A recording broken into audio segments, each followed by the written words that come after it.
distinguished industry leaders, colleagues in the state cabinet, and esteemed guests.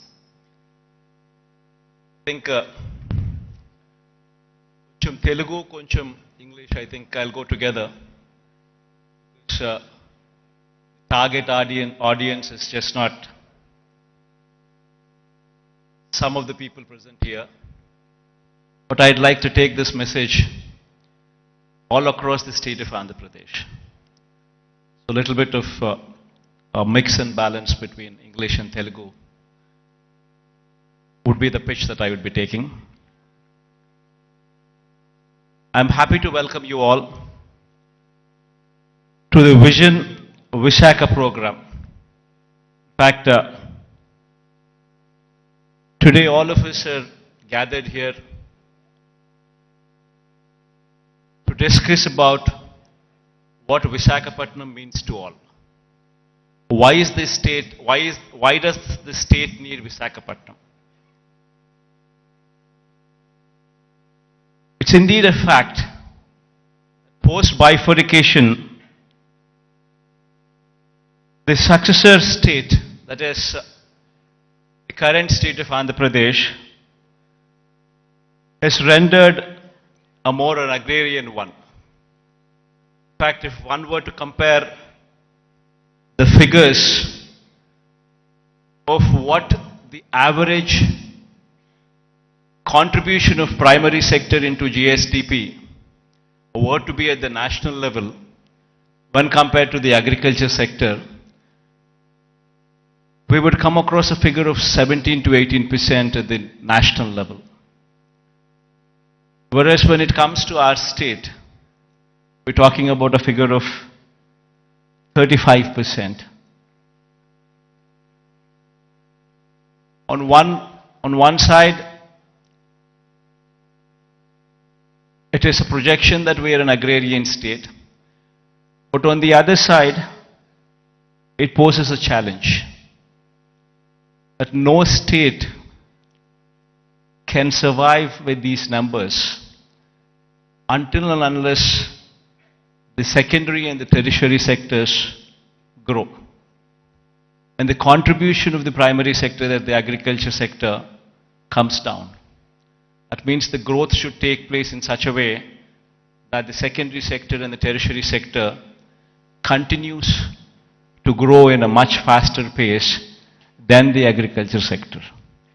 Only then we would be in a position to address the challenges that are posed. Only then you would see better growth rates. Only then you would see a situation where you can talk about economic boost. In fact, so much so is the challenge posed by the bifurcation that in fact we have lost out on Hyderabad. Now why is it that Hyderabad is so very important to us? And why is it that we losing Hyderabad has an impact on the state? Every state, for it to progress, you need to have an economic engine. And that economic engine, for decades, to our erstwhile state, was Hyderabad. In fact, to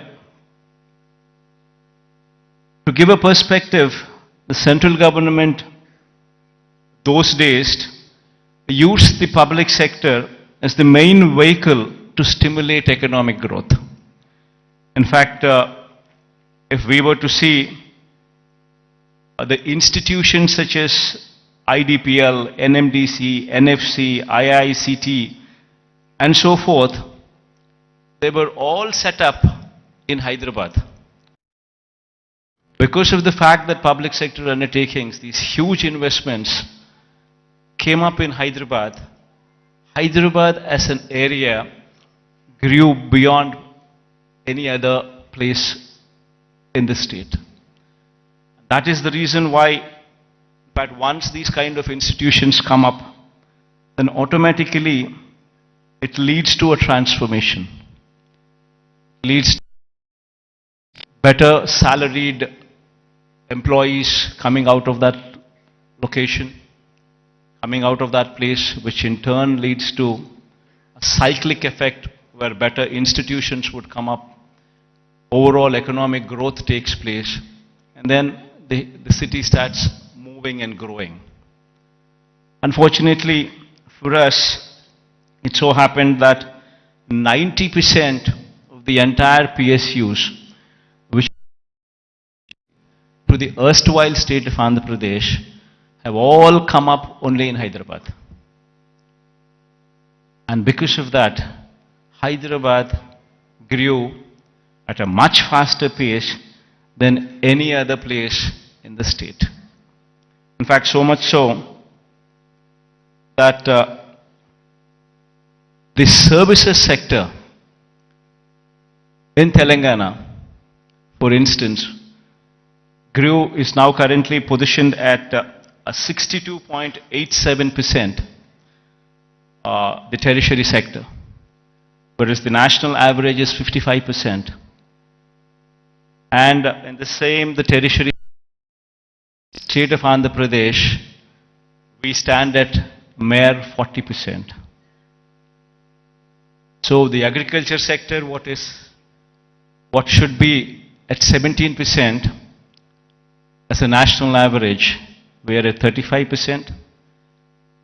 The services sector, which is the tertiary sector, which should have actually been at 55%, which is the national average, we are at 40%, whereas Telangana is at 62.87% of the state's GSDP comes from just the services sector, that is the tertiary sector, and predominantly from Hyderabad. So until and unless you have a similar kind of situation, the Andhra Pradesh's economy, we will never see the rise of the services sector. It's only the manufacturing sector that is, we are on par with the national average, which is 25%, which is the secondary sector. But there is a huge thrust that should be put in the tertiary sector, which should grow leaps and bounds, which is the services sector. And our dependence on agriculture gradually should come down, per se not meaning to say that the growth should come down. The growth in agriculture sector is per se not much. You do not see the kind of numbers what you see in the services sector. So it's very important for any particular state to grow. It's very important that the secondary sector, that is the services sector, that is the tertiary sector, should grow leaps and bounds. In fact, owing to this reason, the per capita income of Andhra Pradesh, if one were to compare with Telangana, is only 2,19,518. When compared to the figures of those in Telangana, you would see 3,12,398 for the year 2022. This is the per capita income. Predominantly it is coming from Hyderabad. The reason why I am saying this is, we would have to have a balanced growth. We would have to harness the strengths that we have. We have a huge coastline of our second largest coastline, in fact, in the country, 974 kilometers of coastline. Now, this is one potential that we need to harness to ensure that we have an economy which is port-led economy, which would support the manufacturing side. While we support the manufacturing side through port-led development, developing our 974-kilometer coastline with various nodes, industrial nodes coming up closer to the ports. While we do so, we also need to strengthen our services sector, developing Visakhapatnam, developing Vizag.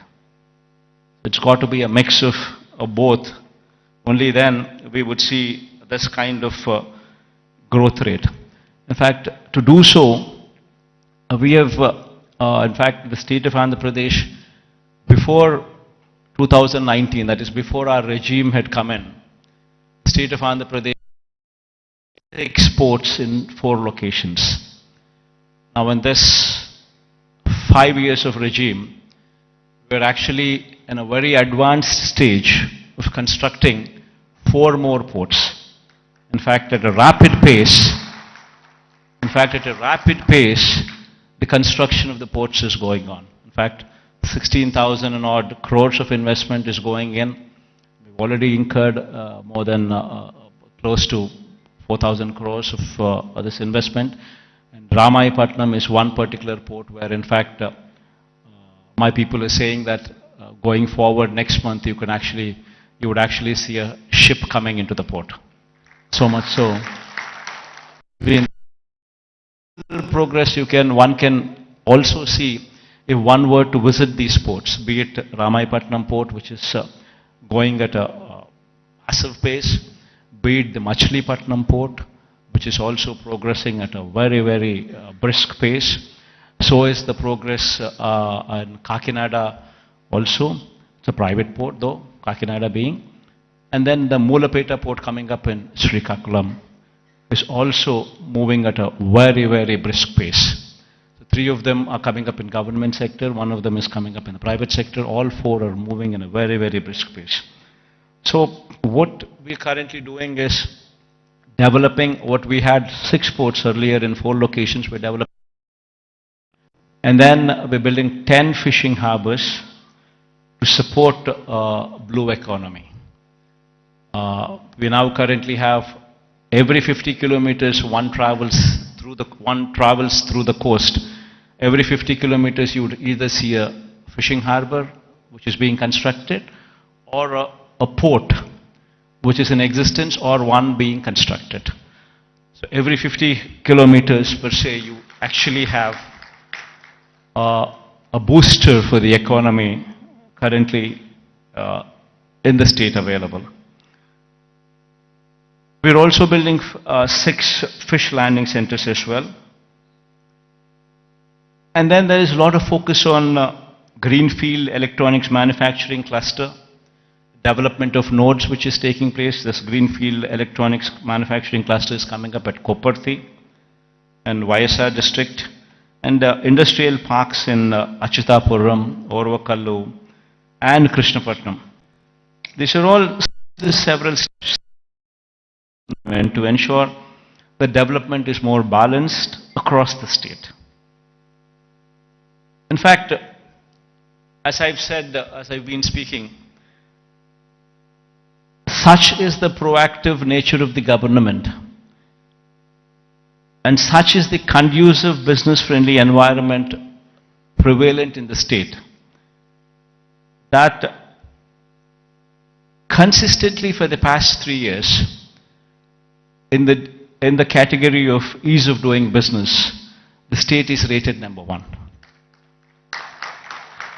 This is one major achievement that the state can boast about, trying to showcase that we per se are very friendly to environment, very friendly to industrialists.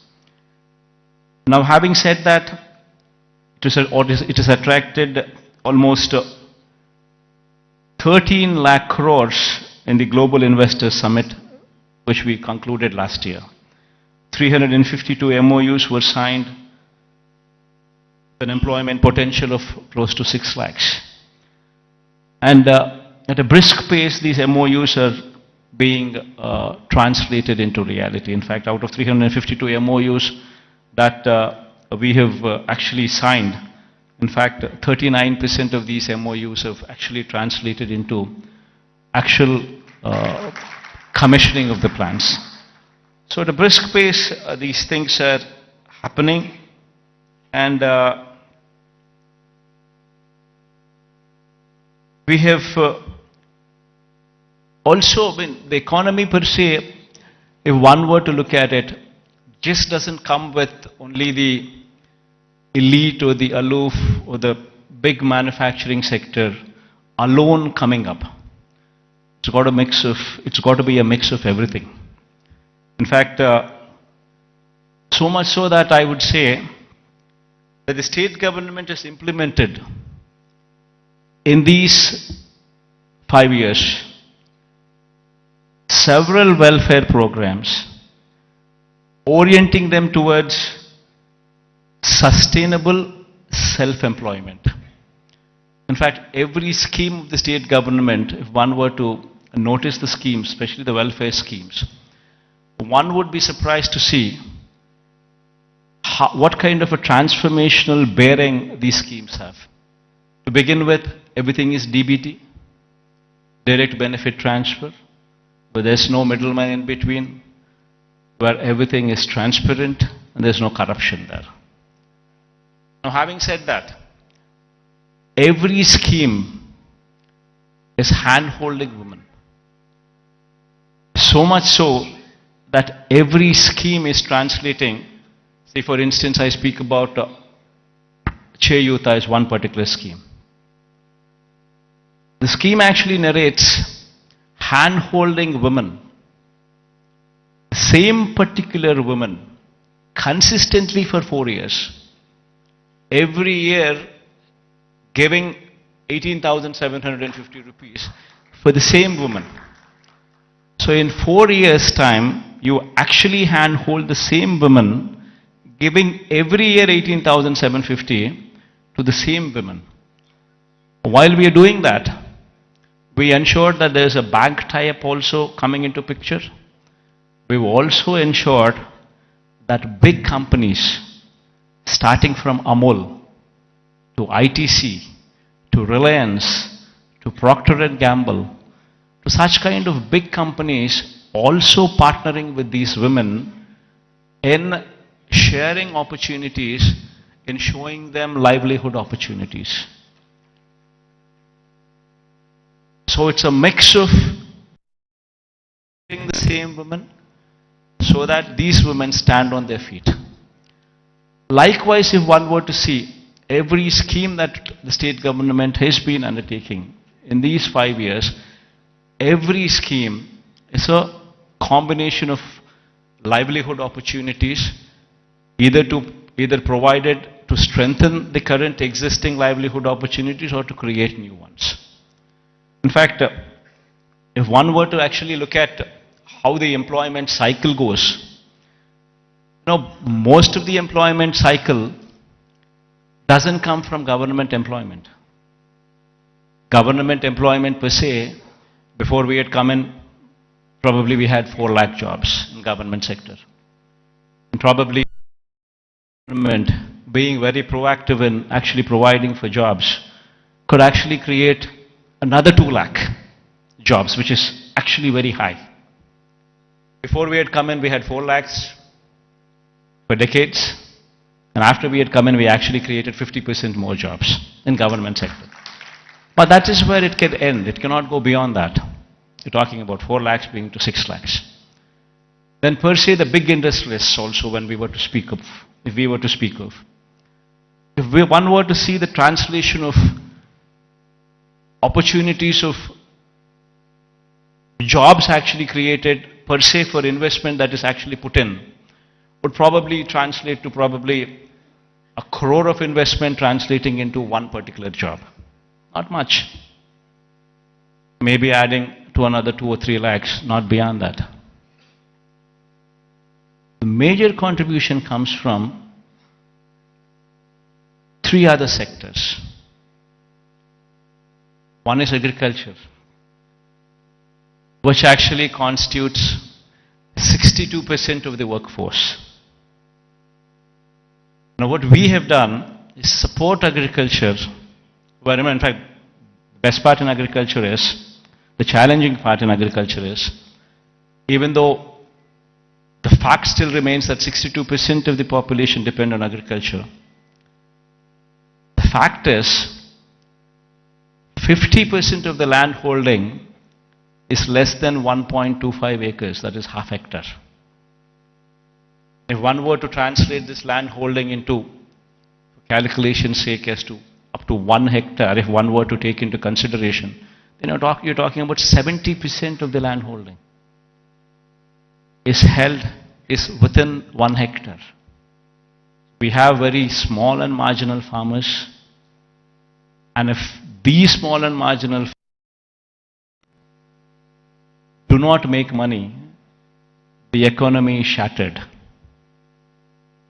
What we did, what we could actually do, is come up with those initiatives to handhold farmers through RBKs, setting up of Raitu Bharosa Kendras where every village has one, where you have an agricultural graduate sitting in those villages, in those RBKs, where everything from seed to sale of crop is handheld through these RBKs.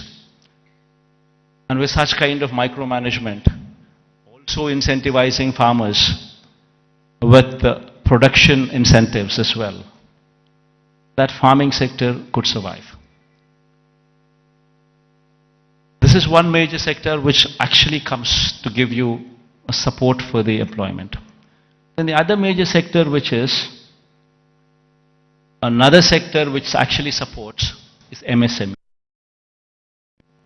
MSME is also the one word to speak of, talking about if industries, mega industries, big industries constitute maybe 3 lakh, 4 lakh jobs. You're talking about MSMEs which actually constitute more than 30 lakh jobs.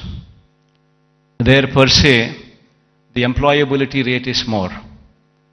Every MSME is small, but yet employs more number of people when conversion ratio takes place from investment perspective. But these 30 lakhs, these 3 lakhs, these 4 lakhs, these are not the numbers. Dominantly self-employed sections. Self-employed sections constitute a primary more than 1.5 crore population, which actually doing well for the economy to do well.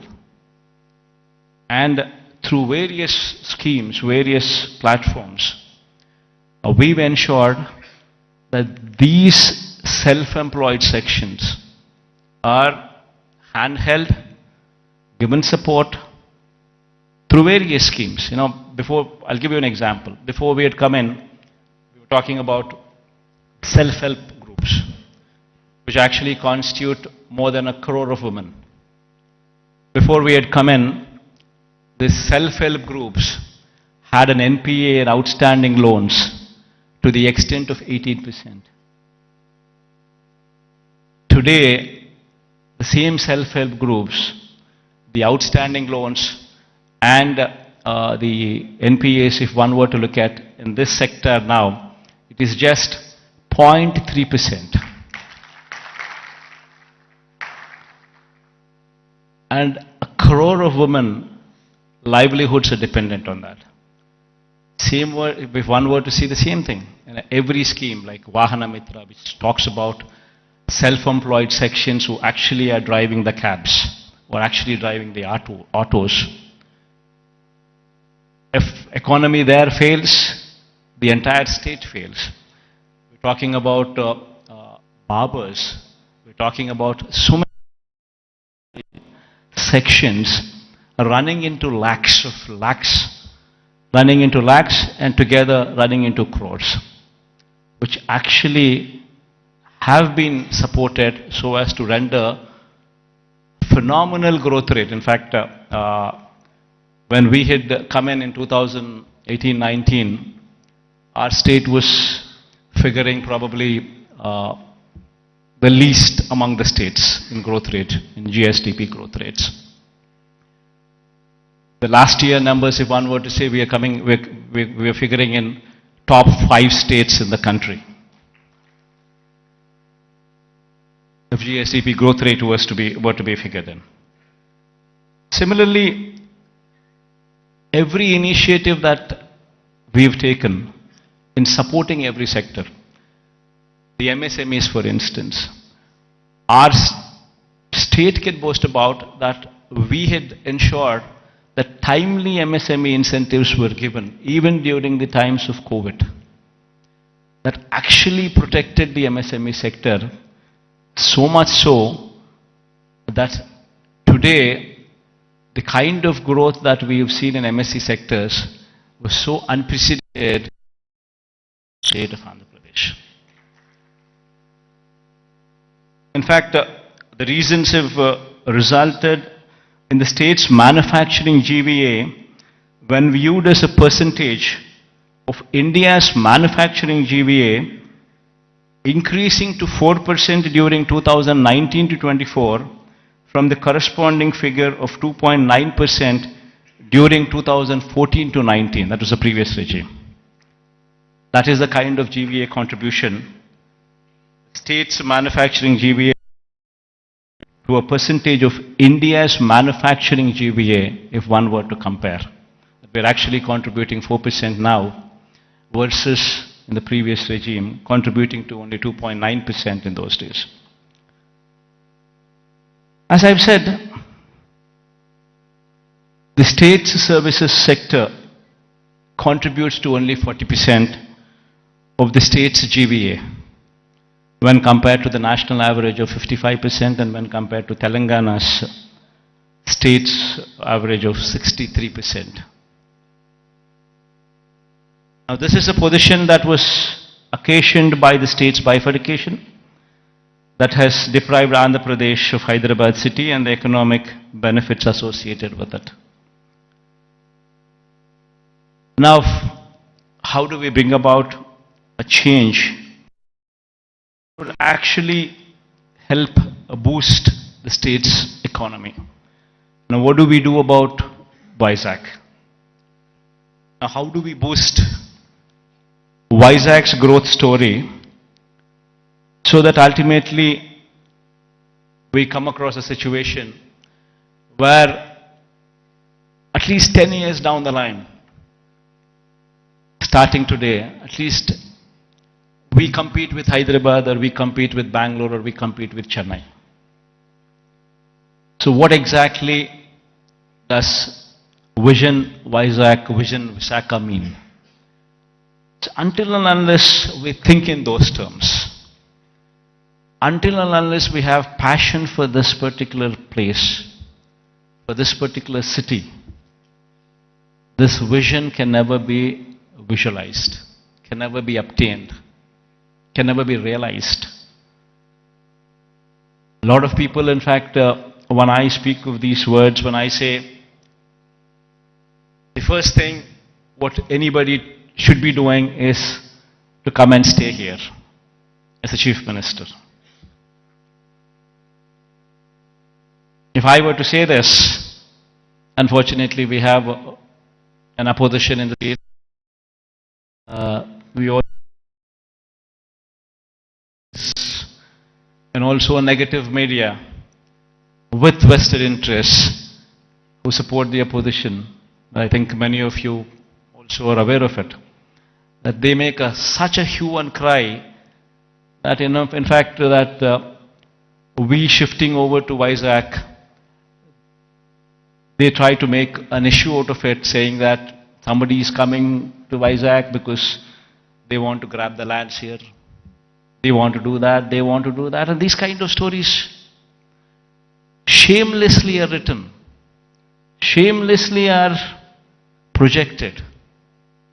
And all for what? So they don't want the chief minister to come here. They go to the court, court cases are filed. All for what? They don't want chief ministers to come here. Now why? Because if the chief minister comes here, will grow. Because there's ownership which is going to come for this area. There will be a christening of the city as executive capital.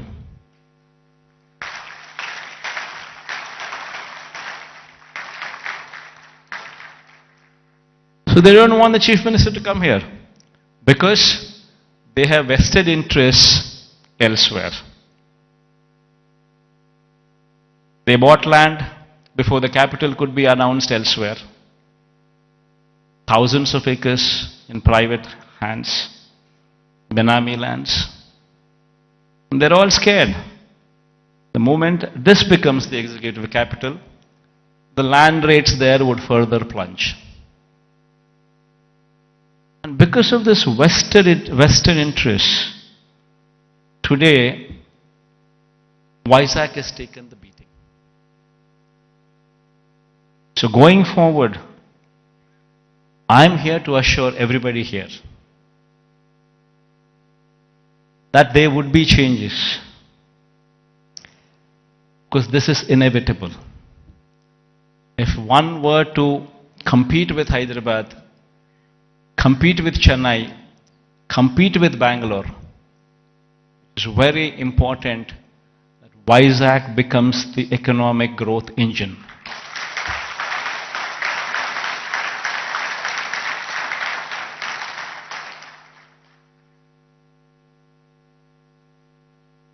That is, in fact, if I were to have any vested interest, probably I would be speaking about Kadapa.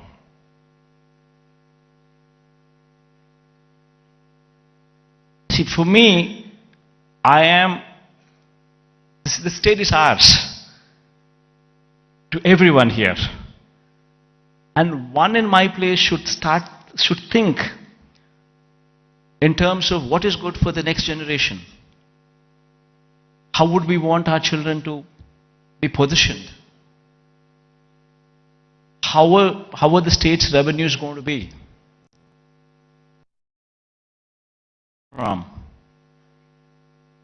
And how exactly can we boost these revenues to support the growth of Andhra Pradesh? If we do not think like this in terms of growth for Vizag, then who would think? If the vision of the leader is wrong, if the vision of the leader is negative, then Vizag, today unfortunately, only person standing for Visakhapatnam as executive capital is only me.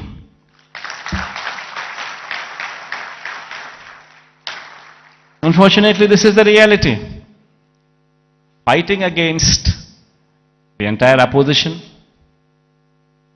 fighting against vested interests of the media, everybody wanting that Visakhapatnam is not declared as executive capital. This is the reality. Everybody should keep this in mind, understand this reality. Now moving further, Vizag would have to develop. I am assuring you, cases going on, we have so many people trying to oppose everything. But I am assuring you, post-election, my stay would be in Vizag.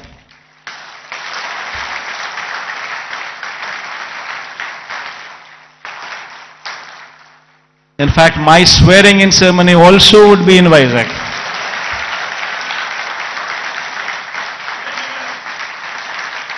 This is my commitment to Vizag. And now, what is the vision for Vizag? See, we need to have a 10-year vision. We would have to own this city, christen the city as executive capital, become part of the city, and have a 10-year vision. You know,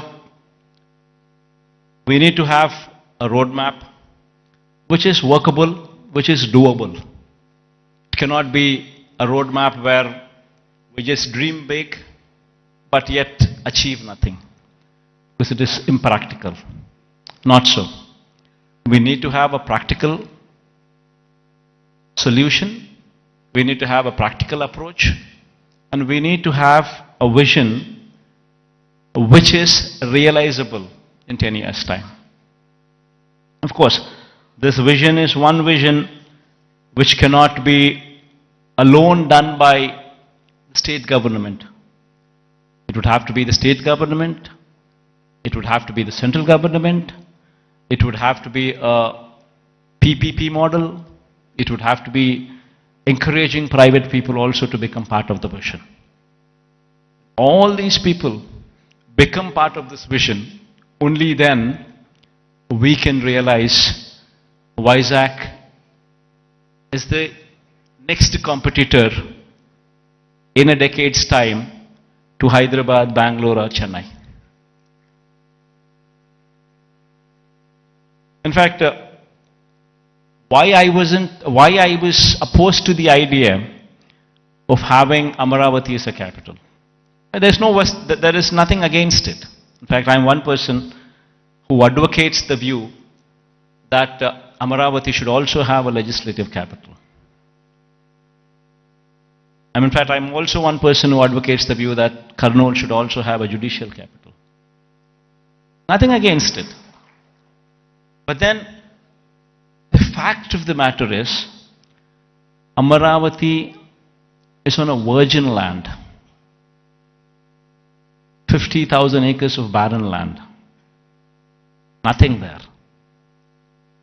And according to them, just to provide for the basic infrastructure, that is these roads, the water, electricity, and these kind of basic infrastructure alone, according to their own calculations, with the DPR that they have produced, costs almost 2 crores per acre, which is on a 50,000 acres of barren land. If one were to just lay these basic infrastructure requirements put in place, we're talking about 1 lakh investments, 1 lakh crores of money, which would have to be put in before any buildings could come up or before we could talk about anything else other than the basic roads or the basic electricity or the basic water or the basic stuff.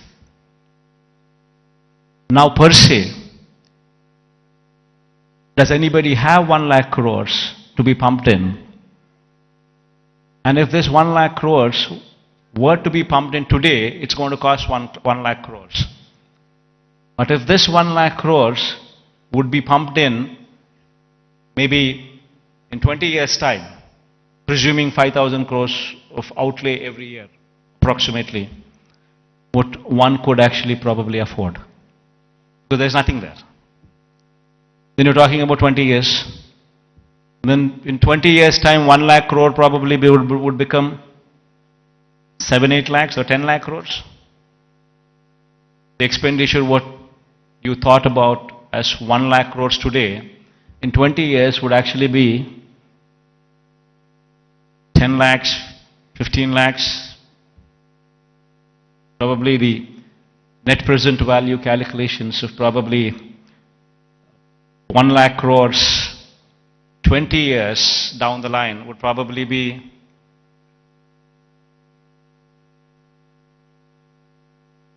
one were to calculate 1 lakh crores today, 20 years down it would be 10 lakhs, 15 lakhs, 20 lakh crores. And which is going to be a dream chasing. You would never be anywhere. That is the reason why I say I'm nothing against it. It's only something that we can't do it. Whereas here in Vizag, we have a place which already has this basic infrastructure. We already have roads. We already have good roads. We already have electricity, good electricity. We have good water connections. We have good everything. Basic infrastructure is already put in place. So all what we need to do is, given that finishing touches, just give it a little bit of finishing touches, and it would transform into something much, much, much bigger. And what are those finishing touches that we need to give? An iconic secretariat. The moment we shift here and christen it as executive capital, you obviously would have the entire employees also come and station here, for which a secretariat building. Why construct an ordinary secretariat building? Construct something iconic, which would stand out, which would attract the entire country to see. An iconic secretariat, an iconic convention center. People talk about one of Geo Convention Center. The latest, the biggest, the best. These are the names that they give. Here we have something like that. Not much of a cost. Why can't we have one here so that the entire world, entire country looks up? Iconic stadium. There's one in Ahmedabad. Investment is probably 800 crores, 1,000 crores. Not much of an investment. But the entire country talks about it. Entire country talks about that stadium. And whensoever a match is played between the countries, that stadium is glorified. It is spoken about by the entire country. Entire world sees that stadium. All these that I speak about are iconic. All these, if they were to be commissioned, would actually pitch Vizag on the global scale, would draw eyeballs not only of the country but the whole world to actually look at Vizag.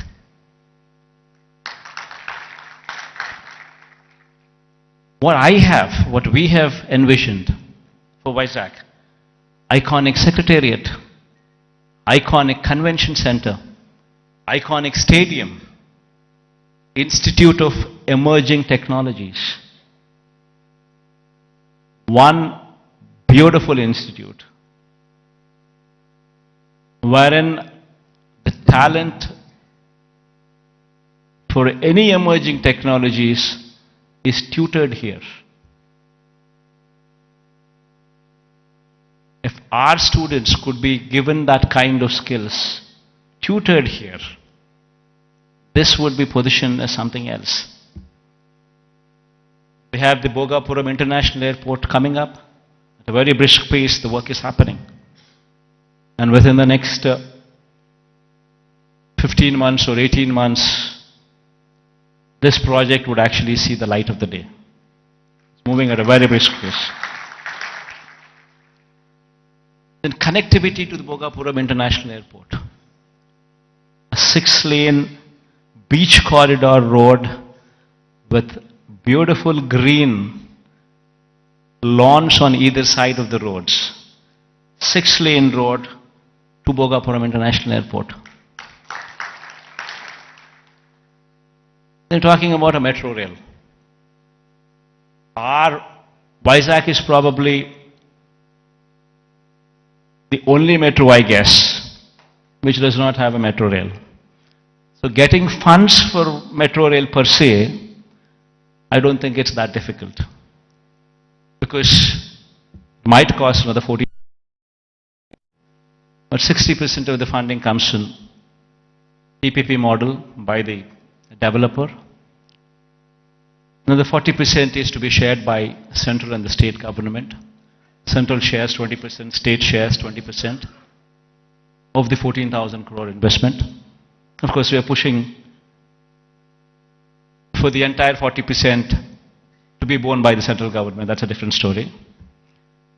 But even if that doesn't happen, we're still talking about 20% contribution from the state government. And then you could actually see a 14,000 crore metro rail project also take off. Then we're building a Molapet port in Srikakulam. Within the next 1 year, the port will start functioning. And we have Vizag, Bhogapuram International Airport, which is 30 kilometers from the airport. And then from there, the Molapet port is just another 110 kilometers or so. So you have entire corridor from Vizag International Airport and then Molapet port. A horizontal growth corridor which could take off, which already has an existing national highway, I think 6-lane or 8-lane highway, already the works are at a brisk pace. Then you have a data center with a submarine cable which is coming from Singapore. A data center, Adani is doing it. A huge investment, 27,000 crores of investment is coming there. And since it's a private investment, and Adani is doing it, the works of the land from our side, everything that needs to be done is already done. They've already started the work, the plans are submitted. Next 5-6 years, in a staggered way, in a phased manner, they would actually ensure that this project also comes up. Then you have hospitality industry, which also needs to be looked into, which also needs to be given a little bit of boost, for which we have ensured that Oberoi and Mayfair groups are given certain bits of land for them to develop 5-star plus resorts here as well in Vizag, where Vizag is short and it doesn't have resorts. It has some good hotels, but it doesn't have resorts. So this 5-star plus category resorts by Oberoi or Mayfair would actually bridge in that gap.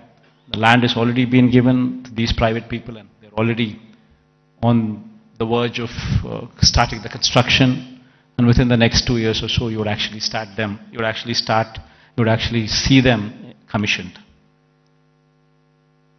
Then NTPC Green Hydrogen Project.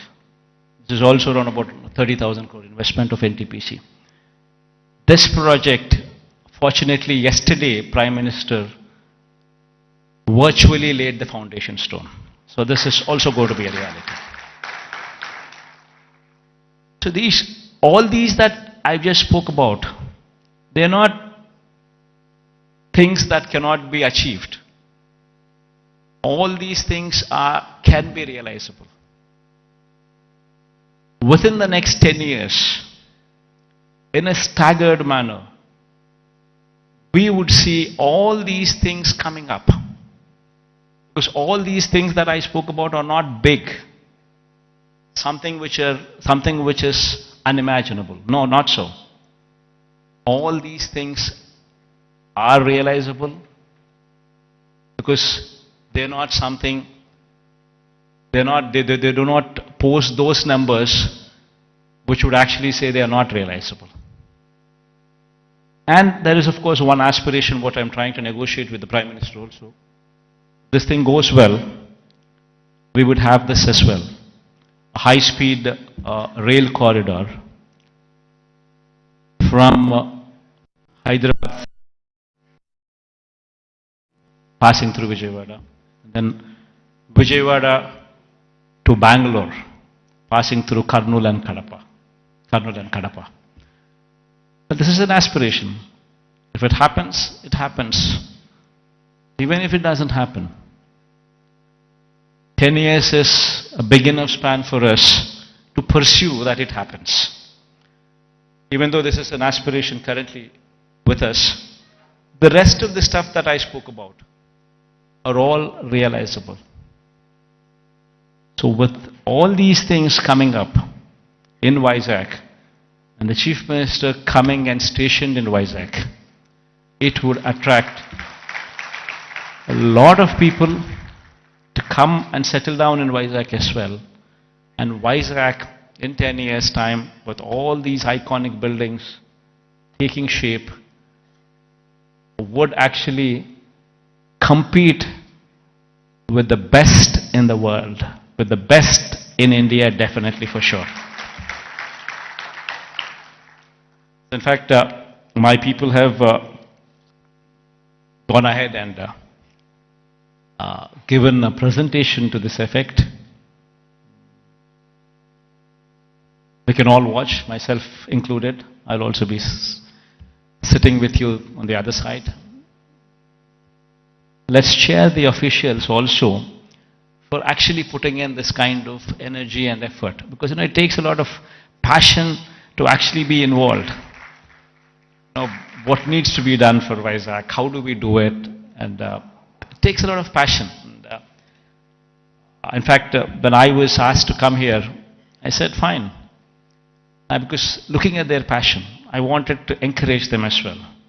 And I also wanted to give a kind of confidence to the people of Vizag in particular, that yes, Vizag, in spite of all the difficulties and hurdles that were posed, we will prevail, we will survive, and we will bounce back, is what the final message would be. Thank you all for this patient hearing. I hope that we all share this dream and it will be realized at the earliest. Because I can't repeat the whole thing in Telugu. I tried, but then I thought again I'll deviate. Maybe some other occasion in Telugu. Maybe some other occasion in Telugu I would do so.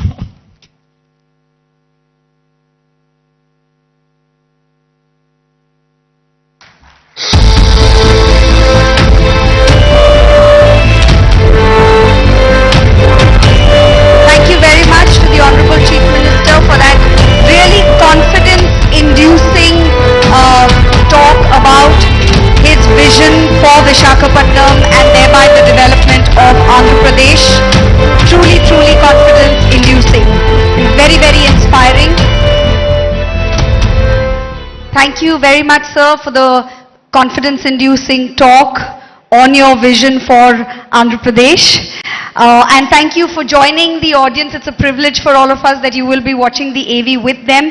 I would now like to call upon Sri Lakshmi ma'am, Special Chief Secretary, Department of Municipal Administration and Urban Development, Government of Andhra Pradesh, to please come on to the dais and make the big announcement of the day and launch the AV.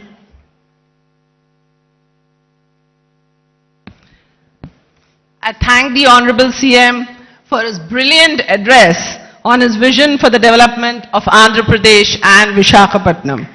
As part of the development roadmap of the state, we now present the development plan for the next 5 years for Visakhapatnam and its hinterland, a magnificent film titled Vision Vishaka.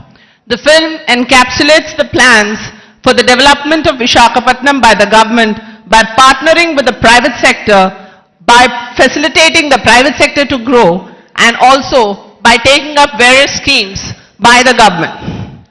Honorable Chief Minister and august members of the audience, I now present to you Vision Vishaka. There are very few cities that have emerged as the business and financial nerve centers of the world. New York, London, Frankfurt, Dubai, Hong Kong and Singapore have established themselves as prominent global centers for commerce and finance. In India, Mumbai on the west coast has emerged as a major business and financial center. However, its rise has now been constrained by overpopulation, lack of ease in doing business, infra-congestion and limitations in real estate.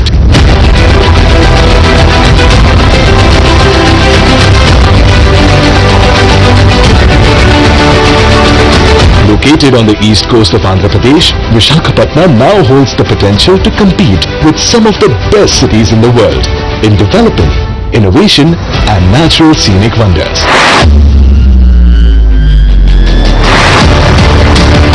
Rightly assessing the potential of Visakhapatnam to become a global cosmopolitan city and the enormous opportunities for it, Andhra Pradesh Chief Minister Shri Y.S. Jagan Reddy has conceived the outstanding Vision Visakha.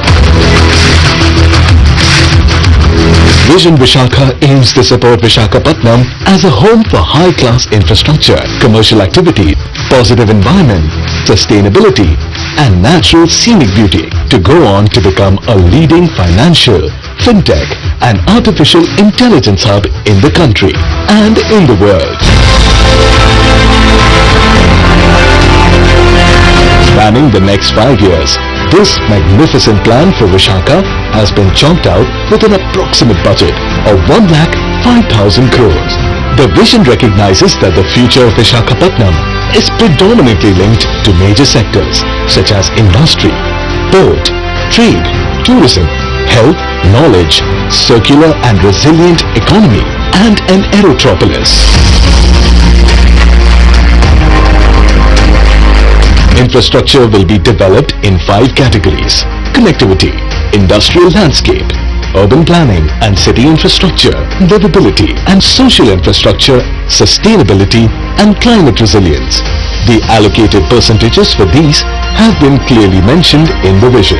These investments are estimated to create more than 10 lakh jobs and employment opportunities in Vishakapatnam during this period.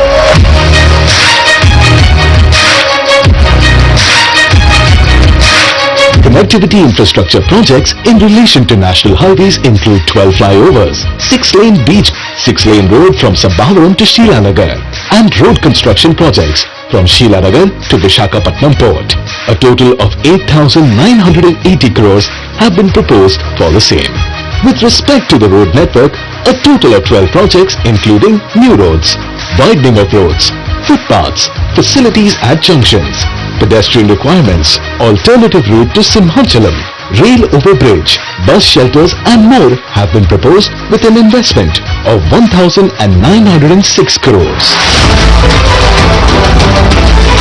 Freight corridors and railway zone includes new South Coast Railway Zone and freight corridor from Sondyam to Simhachalam that will be undertaken at a cost of 196 crores. 14,309 crore rupees have been dedicated for the Visakhapatnam Metro Rail project.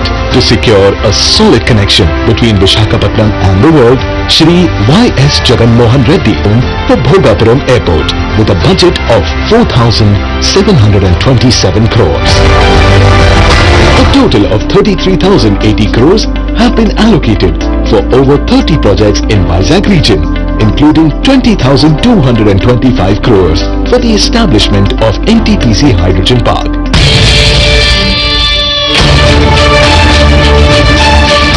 To develop Visakhapatnam as an IT hub, an integrated data center park, IT, ITES and have been proposed at Visakhapatnam Tech Park with a budget of 25,025 crores. Through these, the Honorable Chief Minister hopes to direct and indirect employment to around 5 lakh people. Foreseeing the need for uninterrupted power supply to attract investments, Shri Y.S. Jagan Reddy allocated 3,166 crores for various electricity projects in Visakha Vision.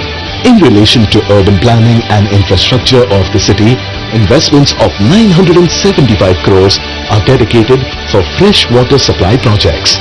1,550 crores have been proposed for an underground drainage project and 153 crores are allocated for the development of stormwater drains in the city. As far as livability and social infrastructure is concerned, 100 parks will be taken up with 50 crores for the recreation and health of the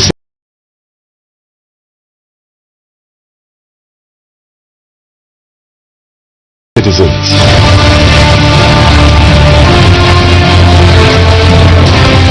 150 lakes will be developed in a phased manner in the city with a sum of 250 crores.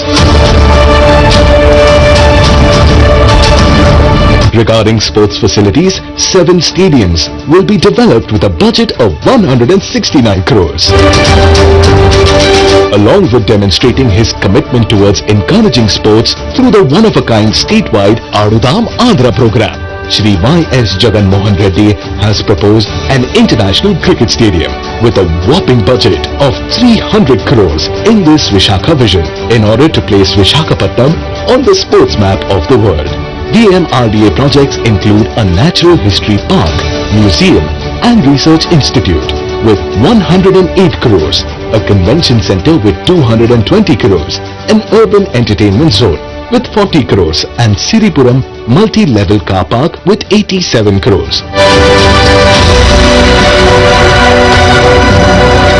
About 150,000 houses worth 4,039 crores are being constructed through Jagan colonies and Tidco houses for the construction of affordable houses for the common citizens.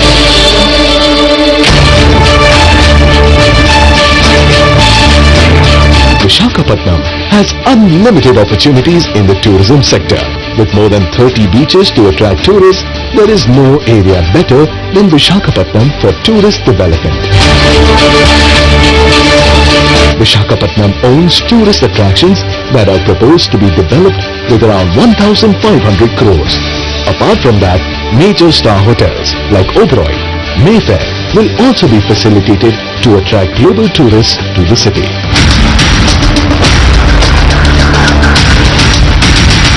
Shri Y.S. Jagan Reddy also proposed the establishment of a global convention center with several malls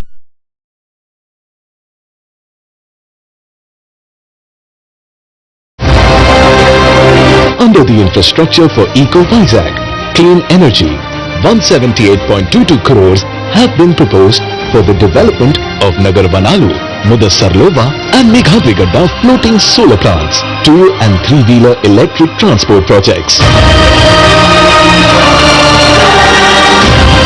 Chief Minister Y.S. Jagan Reddy's impeccable foresight resulted in a magnificent mission to develop Visakhapatnam into a global city with spellbinding amenities. A successful realization of this vision is destined to make this city of destiny a remarkable cosmopolitan center in no time.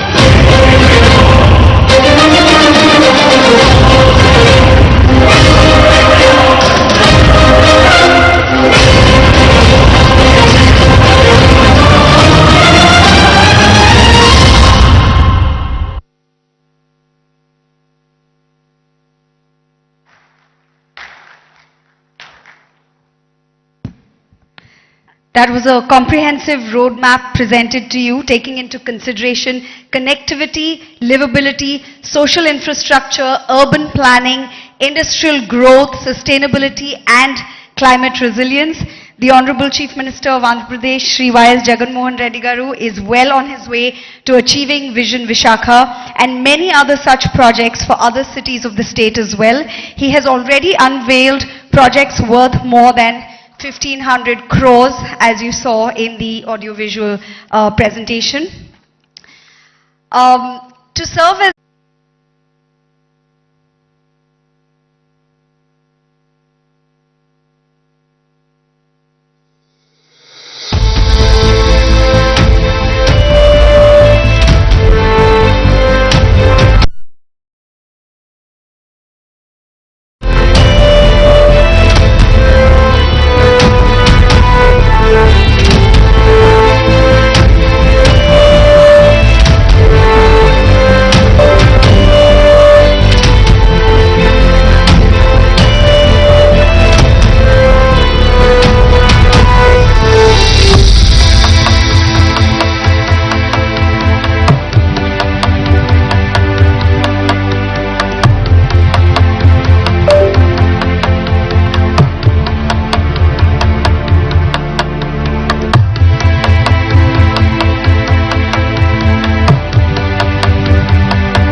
Ladies and gentlemen, a huge round of applause for Vision Visakha and the coffee table book that serves as a powerful reminder of a powerful vision for the state of Andhra Pradesh. Under the able leadership of the Honorable Chief Minister, Shri Y.S. Jagan Reddy Garu.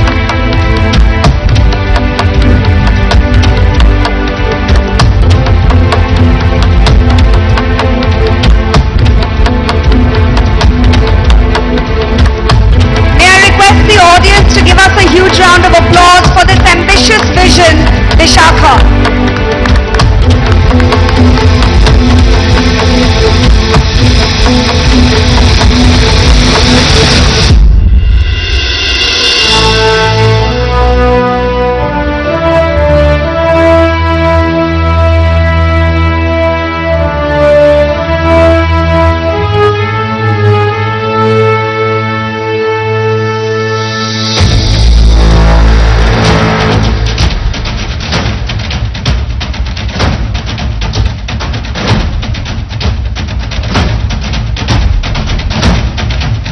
much, sir, for inducing this audience with your confidence, your passion for your vision, Vishakha.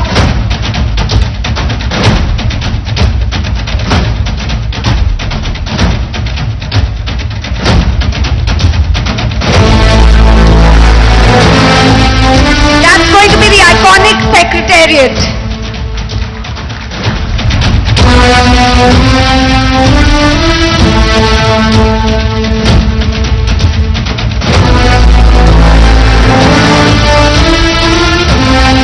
The iconic secretariat that will lure the eyes not only of the entire country but also of the entire world, as shared in Vision Vishakha by the very driven, young, dynamic leader of Andhra Pradesh, the Honorable Chief Minister Shri Y.S. Jagan Reddy Garu. I would also like to thank Shri Budimuthyala Naidu Garu, Deputy Chief Minister of Andhra Pradesh, Shri Gudivada Amarnath Garu, Honorable Minister of IT and Industries, Srimati Vedadala Rajani Garu, Honorable Minister of Health, District in charge, Shri Adimulapu Suresh Garu, Honorable MAUD Minister, Shri Y.V. Subbareddy Garu, Honorable MP of Rajya Sabha, Shri